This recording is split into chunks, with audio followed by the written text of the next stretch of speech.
শান্তি চুক্তি স্বাক্ষরিত হওয়া সত্ত্বেও লেবাননের দক্ষিণাঞ্চল থেকে সেনা প্রত্যাহার করবে না বলে সাফ জানিয়ে দিয়েছে ইসরায়েল। ইসরায়েলের প্রতিরক্ষা মন্ত্রী ইসরায়েল কাতজ বলেছেন, লেবাননের কোনো ভূখণ্ড দখলের উচ্চাকাঙ্ক্ষা ইসরায়েলের নেই।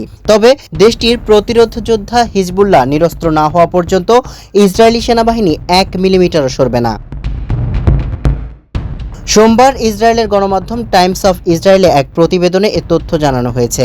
ইসরায়েল ও লেবাননের মধ্যে যুদ্ধ অবসানের লক্ষ্যে চুক্তি স্বাক্ষরের পর মার্কিন সেন্ট্রাল কমান্ডের প্রধান লেবানন সফর করেছেন। এ সফরের দিনই কাটজ এ মন্তব্য করেন।